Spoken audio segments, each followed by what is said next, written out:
এবং যেভাবে সে সিদ্ধান্ত নেয় এটাকে বলে তার mindset, the way of thinking.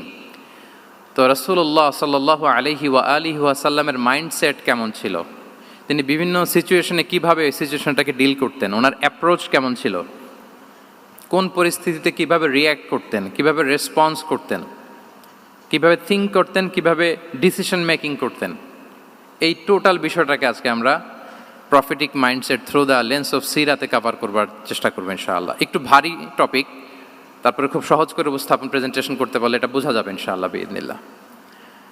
তাহলে আমি প্রায়ই রাসূল সাল্লাল্লাহু আলাইহি ওয়াসাল্লামের মাইন্ডসেট বোঝানোর জন্য সিরাতে ঢুকে যাব, মানে রাসূল সাল্লাল্লাহু আলাইহি ওয়াসাল্লামের আসিরা আল আতিরা আল মুবারাকা, ওনার বায়োগ্রাফিতে প্রবেশ করব এবং সেখান থেকে রেফারেন্সগুলো শেয়ার করব আপনাদের সাথে, এবং সুন্নাহ থেকে রেফারেন্স শেয়ার করব, যাতে করে আমাদের কাছে ক্লিয়ার হয় যে ওনার মাইন্ডসেটটা কেমন, দৃষ্টিভঙ্গি কেমন। আমরা অনেকে বলি না যে দৃষ্টিভঙ্গি বদলান তো জীবন বদলে যাবে, এটা বলি না আমরা?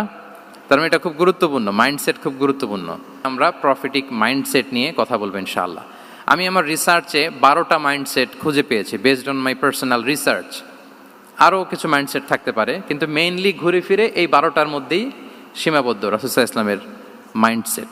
সেই 12টা মাইন্ডসেট কি আমি পয়েন্টগুলো উল্লেখ করে আমি মূল আলোচনাতে প্রবেশ করছি। প্রথম হচ্ছে গড সেন্ট্রিক মাইন্ডসেট, 2 নম্বরে ভিশন ওরিয়েন্টেড, 3 নম্বরে উইজডম ড্রিভেন, 4 নম্বরে রিফর্ম সেন্ট্রিক, 5 নম্বরে ওপেন মাইন্ডেড, 6 নম্বর এন্টারপ্রেনাল, 7 নম্বর কনসিডারেট, 8 নম্বর ট্রান্সপারেন্ট, 9 নম্বর অ্যাপ্রিসিয়েটিভ, 10 নম্বর হচ্ছে ফ্লেক্সিবল, 11 নম্বর অপটিমিস্টিক, 12 নম্বর হচ্ছে resilient. Based on my research, আমার ক্ষুদ্র গবেষণা আমি খুঁজে পেয়েছি যে রাসূল সাল্লাল্লাহু আলাইহি ওয়াসাল্লাম এই ধরনের মানসিকতার অধিকারী ছিলেন, এই অ্যাপ্রোচের অধিকারী ছিলেন। প্রথম যেই মাইন্ডসেটটা নিয়ে আমরা আলোচনা করব সেটা হচ্ছে গড সেন্ট্রিক মাইন্ডসেট বা আল্লাহ সেন্ট্রিক মাইন্ডসেট। অর্থাৎ রাসূল সাল্লাল্লাহু আলাইহি ওয়াসাল্লাম যে কোনো কাজে তিনি আল্লাহ তাআলাকে ফিল করতেন, সব কিছু ছিল আল্লাহ তাআলা কেন্দ্রিক। যাই তিনি করতেন না কেন একজন মহান সত্তার সন্তুষ্টির জন্যই তিনি সেটা করতেন। তিনি কে? আওয়াজ করে বলুন, তিনি কে? আল্লাহ সুবহানাহু ওয়া তাআলা। তার সন্তুষ্টির জন্যই তিনি সব কিছু করতেন এবং সব সময় তিনি এটা ফিল করতেন যে আমার আসল ভরসা স্থল হচ্ছে আল্লাহ তাআলা। আসল ভরসা স্থল কে? আল্লাহ তাআলা। এবং আল্লাহকেই তিনি ওনার নিজের অভিভাবক হিসেবে সবসময় চিন্তা করতেন। এবং তার দয়ার পরশেই যে আমরা বেঁচে আছি, তিনি যে আমাকে আগলে রেখেছেন, সার্বক্ষণিক এটাকে মনের মধ্যে ধারণ করা, সবসময় এই চিন্তাটা ভেতরে লালন করা, এটাকেই বলে গড সেন্ট্রিক মাইন্ডসেট বা আল্লাহ সেন্ট্রিক মাইন্ডসেট। এই মাইন্ডসেটের অধিকারী যদি আপনি হতে পারেন, আপনি একটা ডিভাইন পাওয়ার শিল্ডের ভেতরে থাকবেন, একটা ডিভাইন প্রোটেকশনে থাকবেন। চারিদিকে তুফান, ঝঞ্ঝা, ঝড়, অনেক কিছু, কোনো কিছুই আপনাকে স্পর্শ করবে না, কারণ আপনার গড সেন্ট্রিক মাইন্ডসেট আছে। একটা মহাশক্তিধর সত্তার সাথে আপনার সংযোগায়ন আছে, কানেক্টিভিটি আছে। সো প্রথম মাইন্ডসেটটা হচ্ছে গড সেন্ট্রিক মাইন্ডসেট। রাসূল সাল্লাল্লাহু আলাইহি ওয়াসাল্লাম সবসময় সব কিছু আল্লাহ তাআলার সন্তুষ্টির জন্য করতেন এবং তিনি ভাবতেন আমার কেউ না থাক, আল্লাহ আছে। যার কেউ নাই তার কে থাকে? আল্লাহ আছে। এটাই হচ্ছে গড সেন্ট্রিক মাইন্ডসেট। আসুন আমরা সিরাতের ভেতরে ঢুকে যাই, যেহেতু আমরা বলেছি থ্রু দ্য লেন্স অফ সিরা।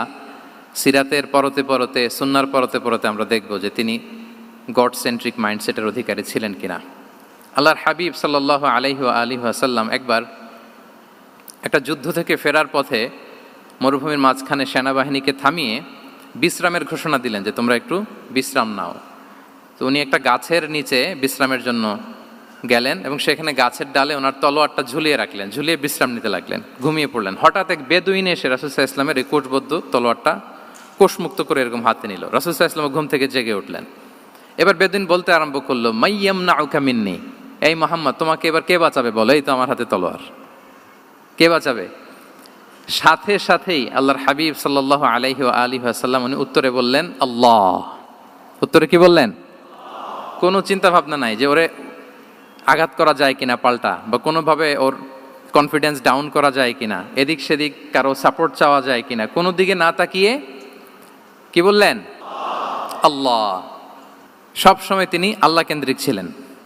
এটাকে বলে গড সেন্ট্রিক মাইন্ডসেট। যে কোনো পরিস্থিতিতে তিনি আল্লাহ যে আমার সাথে আছেন এটা কল্পনা করতেন। এবং সুনানে আবু দাউদের একটি বর্ণনা এসেছে, রাসূল সাল্লাল্লাহু আলাইহি ওয়াসাল্লাম কানা নবী সাল্লাল্লাহু আলাইহি ওয়াসাল্লাম ইযা হাযাবাহু আমরুন সাল্লা, তাকে যখন কোনো জিনিস বিচলিত করতো তিনি জায়নামাজের মুসল্লায় দাঁড়িয়ে যেতেন, সালাতের জন্য দাঁড়িয়ে যেতেন।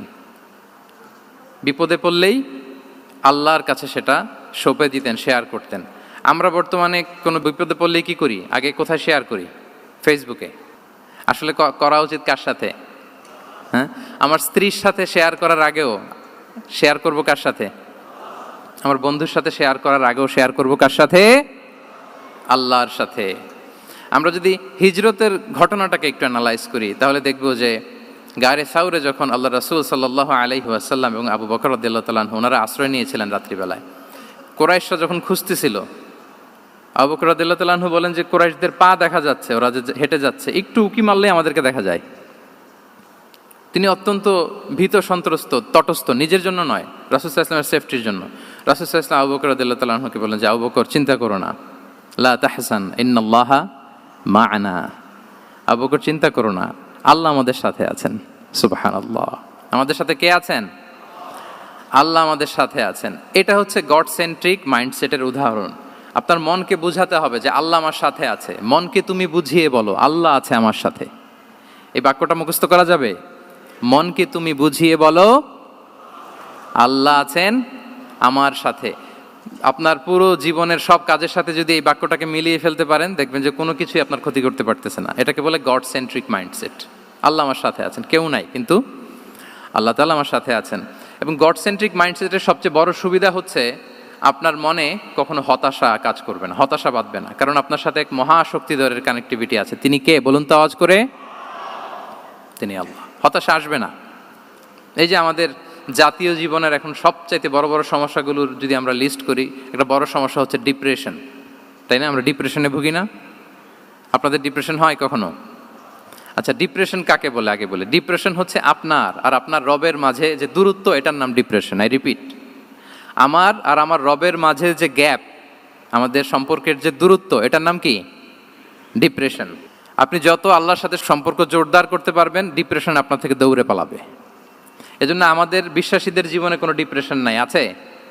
আমাদের ডিকশনারিতে কোনো ডিপ্রেশন আছে বলেন তো? আমাদের সাথে আল্লাহর সম্পর্ক কেমন বলেন? মজবুত? আলহামদুলিল্লাহ পড়ুন সবাই। তাহলে ডিপ্রেশন হচ্ছে আপনার আর আপনার রবের মাঝে যে দূরত্ব, এই দূরত্ব দূর করে দেন, ডিপ্রেশন আপনিই পালাবে। আমরা আরও কিছু সিরা থেকে ইনসিডেন্ট নিয়ে দেখি যে গড সেন্ট্রিক মাইন্ডসেটটা কেমন। দ্বিতীয় হিজরিতে যে বদরের যুদ্ধ হলো, সে বদরের যুদ্ধে ইবনে মাসউদ রাদিয়াল্লাহু তাআলা আনহু তিনি বর্ণনা করেন যে আল্লাহ রাসূল সাল্লাল্লাহু আলাইহি ওয়াসাল্লাম আগামীকাল যুদ্ধ, এর আগের দিন রাতে তিনি হাত তুলে এরকম দোয়া করতেছিলেন।